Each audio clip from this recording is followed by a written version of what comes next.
Silver se acaricia con la lengua su encía de anciano. La detiene en el único diente que le queda en la fila de arriba. Calcula que ha pasado más de una hora de un sitio para otro antes de encontrar la cunda. 2 hombres y una mujer van sentados atrás en silencio.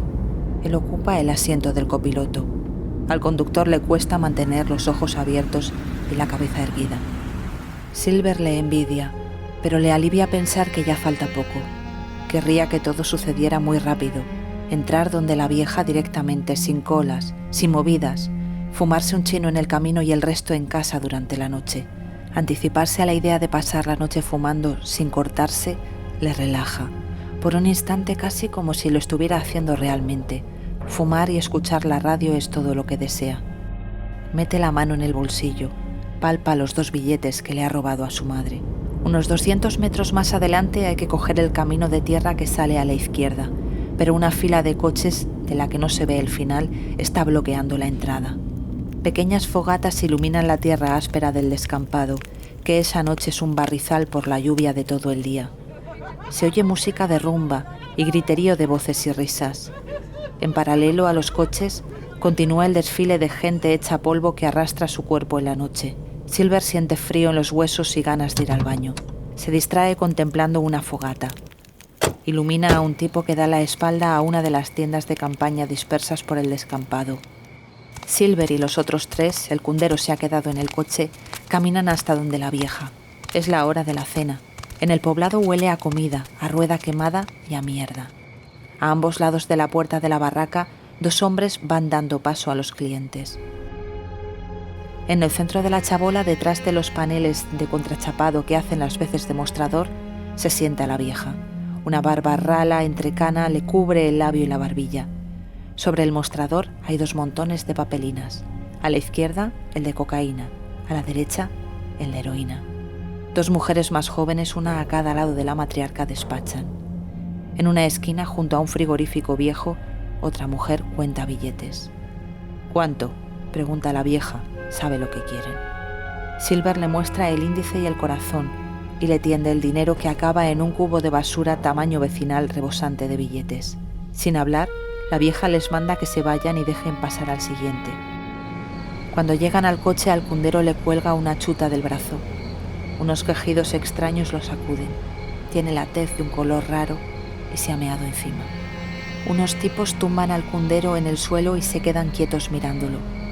Los quejidos son cada vez más seguidos, más breves. Silver no dice nada. Cae en la cuenta de que es la primera vez en todos los años que lleva consumiendo que ve morir a alguien por sobredosis y se acuerda de la primera vez que vio un muerto, o mejor, una muerta.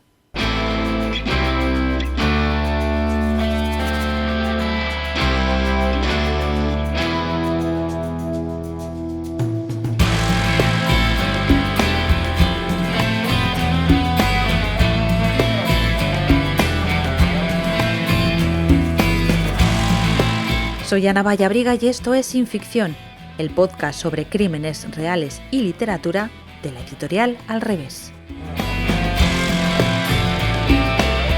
Un podcast donde los días 15 de cada mes hablaremos sobre libros de true crime y novelas policíacas.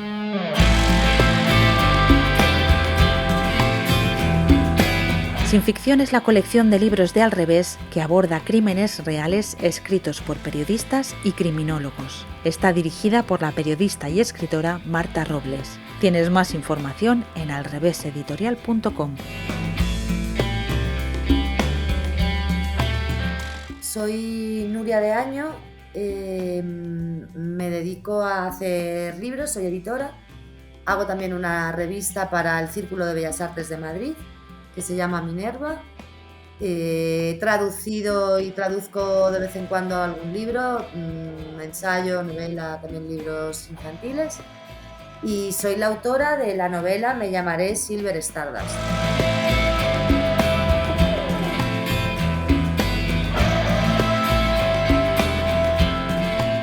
Bienvenida, Nuria. Buenas tardes, Ana. Bueno, el fin de la dictadura tuvo una parte luminosa Vino seguida de unos años 80 efervescentes, sobre todo en Madrid, pero estos años también tuvieron una cara B, una cara cuyas consecuencias aún hay muchas personas que siguen arrastrando.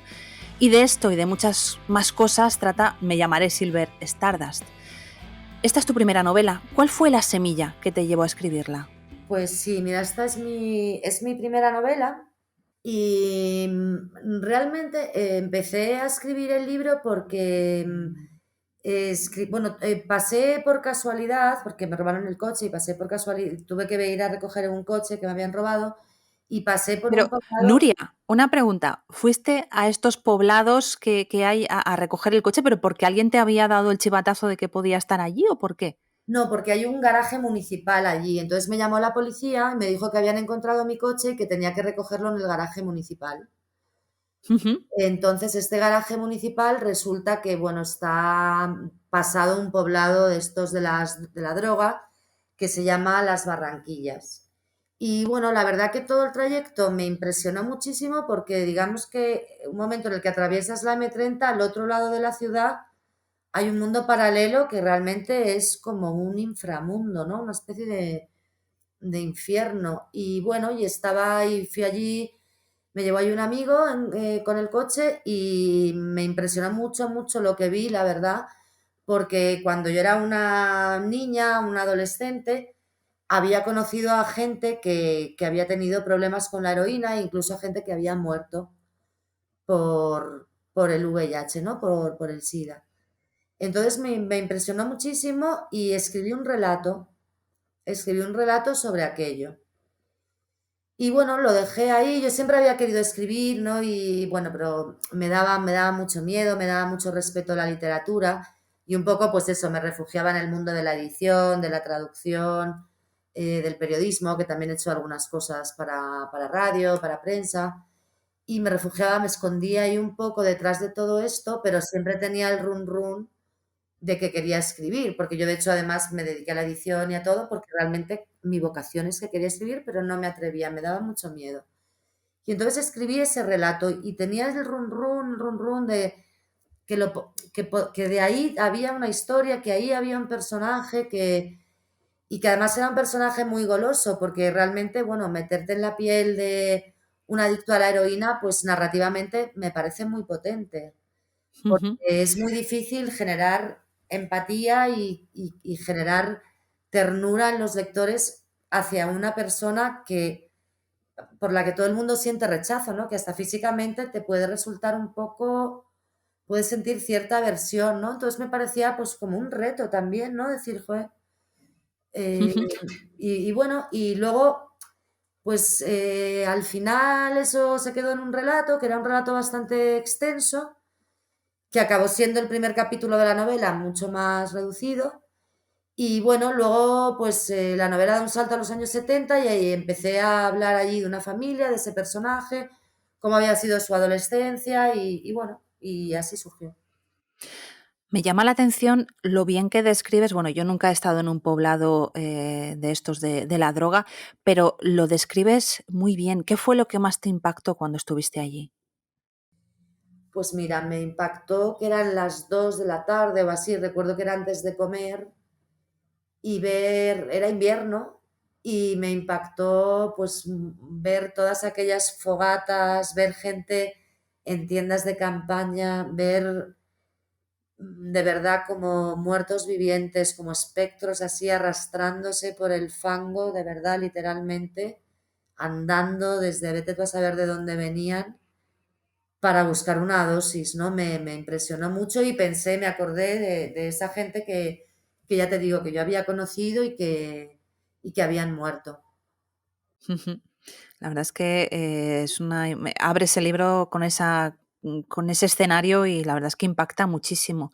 Pero Me llamaré Silver Stardust es una historia, como decías, en dos tiempos. Por una parte tenemos 1999 con un yonki que llega a uno de estos poblados chabolistas en una cunda para pillar droga y luego viajamos al pasado a finales de los años 70 con un chaval de 12 años y sus primeros contactos con la droga. ¿Por qué las drogas se convirtieron en algo tan habitual entre los jóvenes de los 70 y de los 80?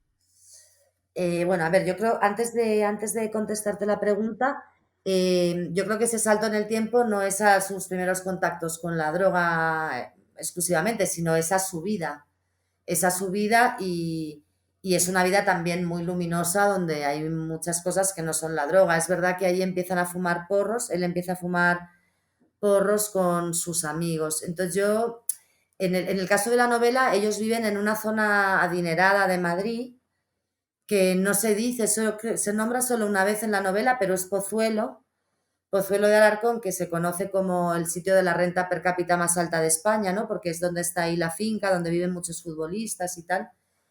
Bueno, y es una zona así, digamos, pues de gente con dinero, ¿no? Y, y es que, por lo que a mí me han contado, porque yo era pequeña en aquellos años, la droga entra precisamente a través en esos círculos de gente con dinero. Yo creo que en el caso de los protagonistas de la novela, ¿no? De Silver y de sus amigos, pues son chavales que están bastante abandonados por sus padres, ¿no? Ellos son tres amigos, Silver, Alberto y Basel. Silver, bueno, es el personaje de la novela y es el que vamos a conocer toda su familia y etcétera. Silver tiene una relación muy potente con su padre, pero bueno, su padre va a lo suyo, ¿no? Su padre pues se entretiene, digamos, con su hijo pequeño y comparten cosas y van juntos al fútbol y demás, pero el padre va a hacer su vida, el padre hace lo que le da la gana, va a lo suyo. Y la madre es una mujer maltratada por el padre, es una mujer que está hundida y que intenta, en cierto modo, educar a su hijo, pero ve que es imposible porque está totalmente malcriado por su marido, ¿no? Entonces la madre hay un momento muy al principio de la novela que dice que ella se va a desentender de ese niño porque no puede controlarlo y realmente se desentiende, lo dice y lo hace. Entonces es un niño que, aunque vive con sus hermanos, con sus padres, etcétera, es un niño que está bastante abandonado. Y sus amigos, pues tiene un amigo, Basel, que es un chaval sirio y, y que está viviendo allí también porque es hijo de diplomáticos y demás, o sí, de gente así, de, de diplomáticos, empresarios sirios, y también es un niño que está prácticamente solo todo el tiempo, ¿no? Entonces tienen hermanos mayores y estos hermanos mayores son los que empiezan a fumar marihuana, son los que también empiezan a probar la heroína y entonces a los niños, a estos niños les llega la droga a través de estos hermanos mayores. Porque hay que pensar que la infancia también ha cambiado mucho, ¿no? La infancia de los 70 no es la infancia de ahora, ¿no? Es decir, a esas edades, en esa época los niños de 9 años fumaban o los niños o andaban solos por la calle. No tiene nada que ver con la infancia de ahora. Ahora es inimaginable que un niño de 10 años o de 11 años esté andando solo por la calle fumándose un cigarro con sus amigos. En nuestro mundo, en otros países igual sí, pero en nuestro mundo ya no. Ujú. Sí, y hablas de, bueno, de esos niños que estaban un poco abandonados, pero es que alrededor, tú dices que a través de los hermanos había muchísima, la droga estaba muy cercana, ¿no? Hablas de esas comunas, hablar de esos hermanos que prueban las drogas, pero desde luego la droga estrella de esa época fue la heroína. ¿Por qué la heroína? Pues no te sé decir exactamente por qué, pero bueno, yo creo por una parte, digamos así, psicológicamente, puede ser que te digo, ese abandono también se traduzca en ciertas carencias afectivas que se intentan colmar con la droga, ¿no? Y la heroína, pues imagino que debe ser una droga muy potente que realmente debe producir un estado de placer y de felicidad y de que te colma por completo, ¿no? Que por eso la gente luego pues se engancha y le cuesta tanto salir de ahí, ¿no? Eso por un lado. Por otro lado, me imagino que era la novedad. Los años 70, pues eso, son los años de la transición, así de los excertores del franquismo, ¿no? Donde la gente quería rebelarse contra las convenciones, contra el mundo de sus padres, contra la forma de ver las cosas de sus padres. Y yo creo que estaban muy abiertos a todas las novedades. Y entre esas novedades estaban las drogas, estaba también la música. También yo creo que muchos músicos del momento, pues no sé, David Bowie, los Rolling Stones, Lou Reed, que son los músicos que aparecen en la novela, que les gusta mucho al protagonista, pues toda esta gente se drogaba, ¿no? Y eran iconos sociales. Me imagino que por ahí también puede haber una relación. Y bueno, pues supongo que como todo es una suma de factores, ¿no? Ujú. Es curioso porque dentro del libro el padre de Silver dice que ni él ni su madre se dieron cuenta de que su hijo consumía droga. La sensación que da es que era algo tan novedoso que ni los padres sabían a qué signos hacer caso, ni tampoco cómo atajarlo. Claro, yo creo que esto le pilló desprevenido a todo el mundo, porque por un lado, los chavales que empezaron a consumir heroína no tenían ni idea de las consecuencias que tenía aquello. Nadie se podría imaginar que acabarían enganchados de esa manera, que destruirían su vida, ¿no? Muchos de ellos. Y mucho menos aún que llegaría una epidemia como el SIDA, y que ellos serían víctimas por inyectarse esa droga, porque claro, la heroína era una droga que tomaban inyectada en esos años, ¿no? Y luego, por otra parte, pues los padres, claro, eran gente nacidos en los años 30, con una educación que habían vivido toda su vida en el franquismo, prácticamente, con una educación absolutamente distinta. Y bueno, pues claro, les sonaba chino todo esto. Es que no tenían ni la menor idea. Entonces yo creo que hay mucho desconocimiento y también mucha desatención por parte del propio Estado, que tampoco lo vio venir. Enrique Tierno Galván, alcalde de Madrid, muere a mediados de enero de 1986. Su muerte se convierte, inesperadamente, en un acontecimiento de masas de dimensiones incalculables. El pueblo de Madrid se echa literalmente a la calle para despedir al alcalde que, con su apariencia de hombre chapado a la antigua, alentó desde el ayuntamiento todas las corrientes culturales de vanguardia, participó en todos los actos populares y comprendió y apoyó todos los movimientos juveniles.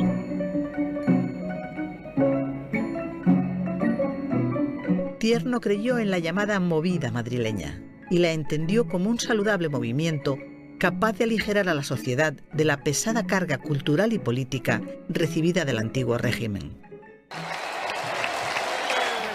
Bien. Un minuto, solo un minuto. Rockeros, el que no esté colocado, que se coloque y al loro. Hasta Tierno Galván, ¿no? En la inauguración en 1984 de un festival musical en el Palacio de Deportes, dijo aquellas palabras, ¿no? De rockeros, el que no esté colocado, que se coloque. Claro, exactamente, porque aparte, en esos años, ya digo, por lo que a mí me han contado, el consumo de heroína se hacía en cualquier parte, en fiestas, en todo el mundo, en los bares, era una cosa que la gente hacía sin ningún problema, ¿no? Y de hecho, ahora y años anteriores, eso mismo ha pasado en España con la cocaína, que es una droga que la gente toma de una manera muy libremente, ¿no? Sí, yo creo que con la cocaína existía esa sensación de que, bueno, la heroína sí dejaba esas secuelas físicas, ¿no? Esa pérdida de grasa y de músculo en la cara, ¿no? Que deja ese aspecto demacrado que luego es difícil de recuperar. O cuando caen los dientes, ¿no? Se carean los dientes y se caen. Y sin embargo, la cocaína parecía que era como, bueno, esta no hace nada.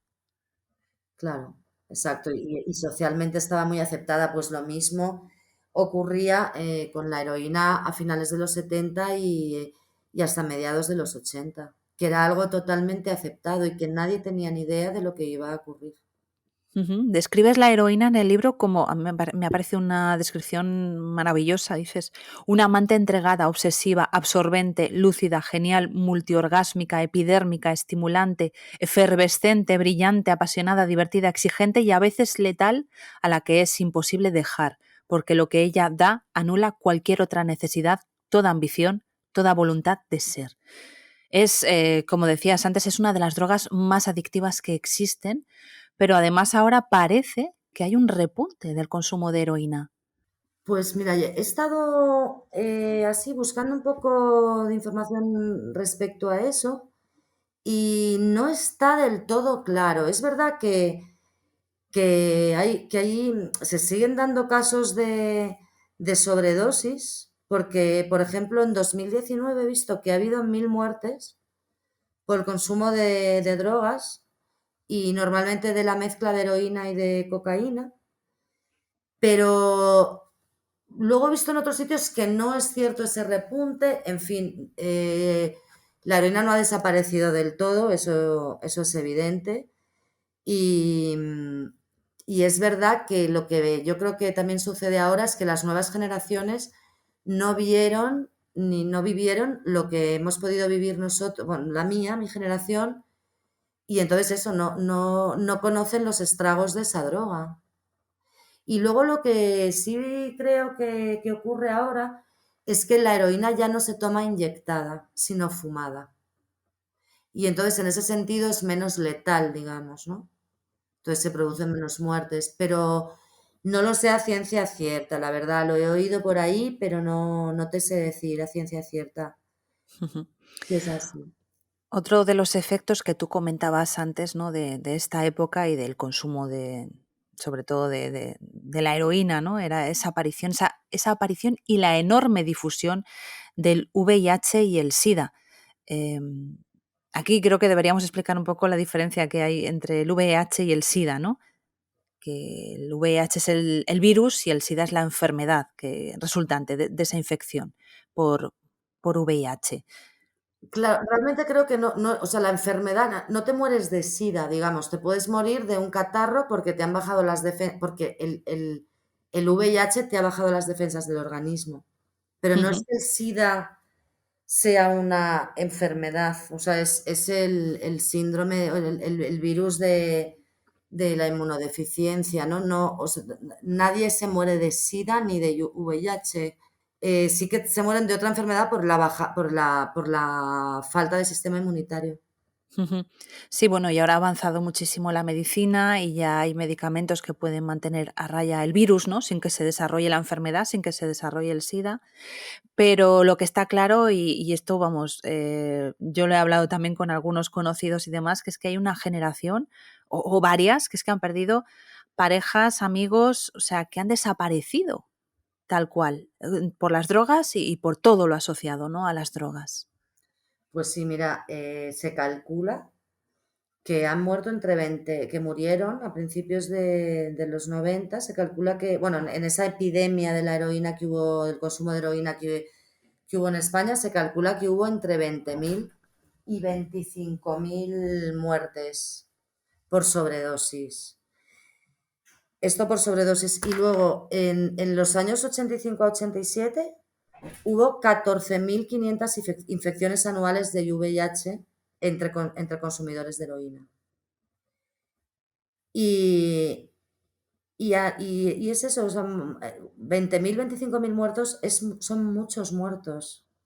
Y es algo que ha sido muy, muy silenciado, yo creo. No se le ha dado demasiada importancia a esta epidemia que hubo y pues eso, a estas muertes, a este número de muertes tan elevado, porque también, bueno, normalmente los humanos tendemos a recordar lo bueno de las cosas, ¿no? Eso es muy sano también, por otra parte. Y yo creo que al final toda esa época ha pasado a la historia, digamos, como esa parte colorista de la movida, ¿no? De la creación, de la movida madrileña. Y excepto algunos artistas, así como, por ejemplo, García Alix, el fotógrafo, que sí que documentó mucho todo esto, pues tampoco ha quedado registrado, ¿no? Ha pasado bastante desapercibido, al fin y al cabo. Sí, que quizá nos hemos quedado con la parte luminosa, ¿no? De aquella época, pero no con lo que había detrás. Sin embargo, fíjate, en los 80 y principios de los 90, las principales preocupaciones de los españoles eran el paro, el terrorismo y las drogas. Hablas también dentro del libro de la educación emocional. Es un tema importante dentro, lo has nombrado al principio, ¿no? Esos niños que se criaban un poco sin unos padres, sin unas figuras paternas que cuidaran de ellos. Simplemente, bueno, era un tipo de maltrato, ¿no? Por negligencia, por abandono, de alguna forma. Ese padre que quiere ser su colega, su amigo, ¿no? Cuando no hay nada más nefasto que un padre quiera ser amigo de su hijo. ¿Cómo eran esas familias en los años 70 y en los 80? A ver, en el caso de la novela, la familia, pues sí, sí, como tú dices, yo creo que con sus singularidades es el reflejo de una vida efectiva en España, ¿no? De esa época, porque creo que es está basado sobre todo en los silencios, ¿no?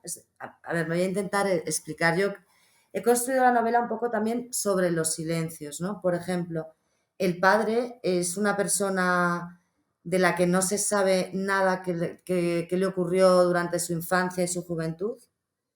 La madre es maltratada por él y no se habla de esta época de la vida del padre. La madre es una mujer maltratada por el padre y nadie habla del tema como si no existiera. En las comidas familiares hay unos silencios muy tensos porque está esa brecha generacional, ¿no? Y esa lucha entre la generación de los hijos y el padre. Por otro lado, Silver, el protagonista, guarda un secreto de su padre. Es decir, todo está construido sobre los silencios. Entonces, cuando tú no nombras las cosas, no las defines, ¿no? No te fijas, no pones tu atención en ellas y se supone y haces como que no existen, pues no puedes reparar nada, no puedes arreglar nada. Y entonces aceptas como normalidad cosas que realmente no son sanas, ¿no? Ni hacen que desarrolles y que crezcas con unos afectos sanos y sólidos, ¿no? Ujú.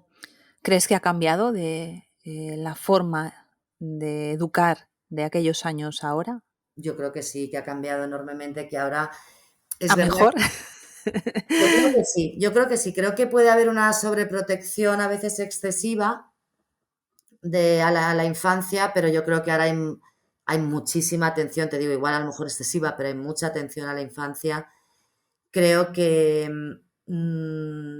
sí, que se ha ganado enormemente en ese sentido, ¿no? Porque los niños son muy importantes, ¿no? Es que antes los niños no eran importantes.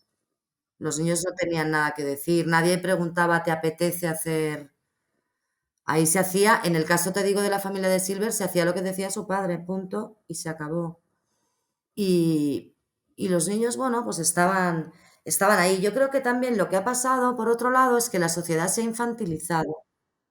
Y la propia infancia, por ejemplo, con las lecturas, antes tú te leías Moby Dick o Robinson Crusoe o Julio Verne y te leías la edición adulta, la edición que se leía todo el mundo. Y ahora hay ediciones específicas para niños de esas historias, ¿no? Por ejemplo.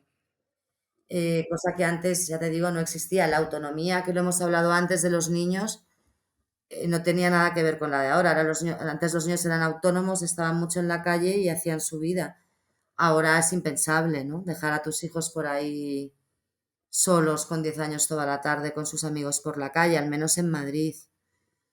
Entonces yo creo pero creo que sí, que han cambiado las cosas para mejor, que creo que los niños ahora se sienten seguramente mucho más queridos, mucho más protegidos y mucho más arropados por sus padres. También es que lo que pasaba antes era que, bueno, primero se tenían muchos hijos, con lo que quizá con muchos hijos es más complicado, ¿no? Atender emocionalmente a cada uno de ellos porque eso requiere de tiempo.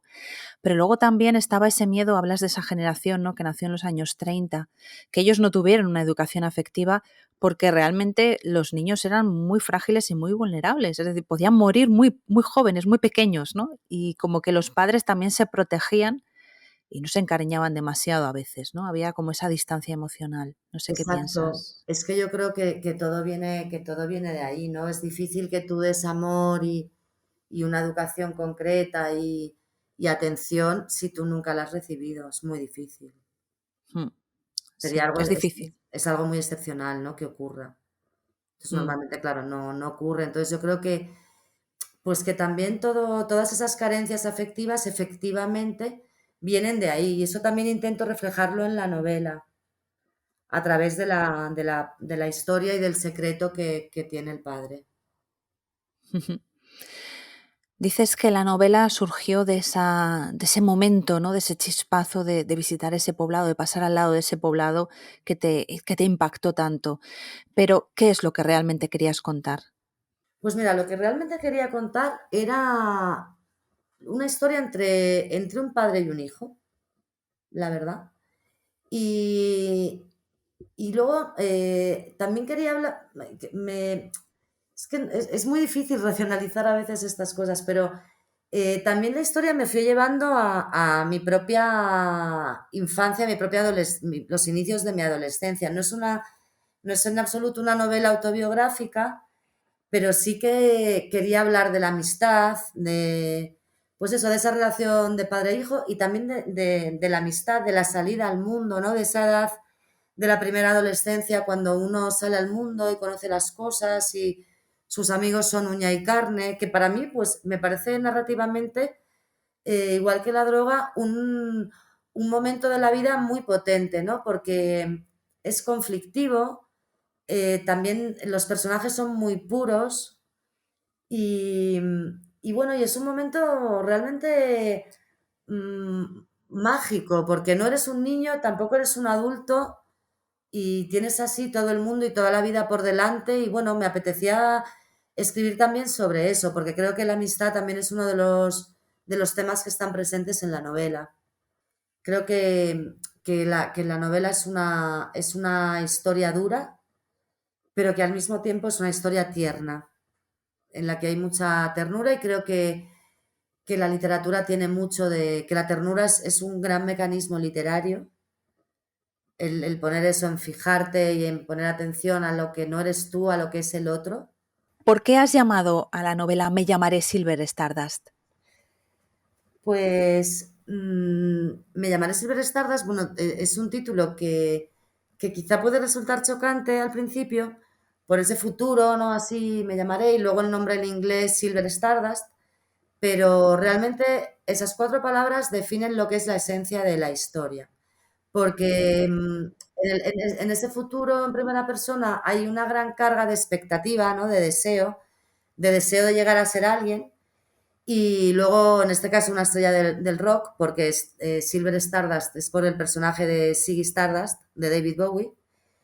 Y ya en el primer párrafo, los lectores van a ver que no se va o no se ha cumplido ese deseo, esa expectativa, o por alguna razón se ha truncado. Y entonces, bueno, pues la historia responde a la pregunta ¿qué es lo que ha pasado, no?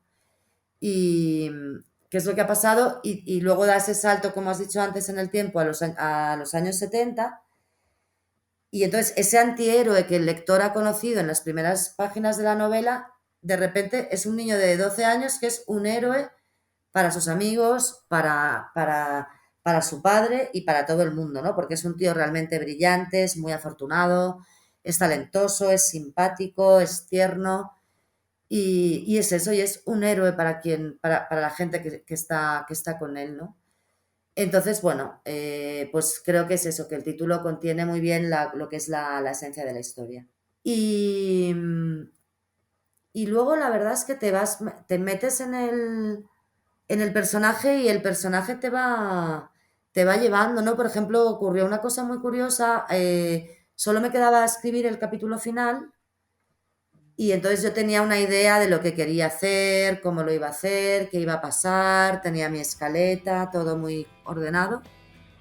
Y de repente pasó eso maravilloso que yo había leído que le pasa a los escritores, que de repente los personajes tomaron sus propias decisiones, hicieron lo que les dio la gana y realmente iban ellos solos y cerraron ellos la historia como ellos consideraron. Y eso realmente es maravilloso. Recordad, Me llamaré Silver Stardust, de Nuria de Año. Gracias, Nuria. Gracias, muchas gracias, Ana. Si no quieres perderte ningún episodio, suscríbete al podcast. Y si el capítulo te ha gustado, sería estupendo que nos regales unas estrellas o le des a me gusta. Ya sabes que estaremos de nuevo contigo el día 15 del próximo mes. Gracias por escucharnos y por leernos.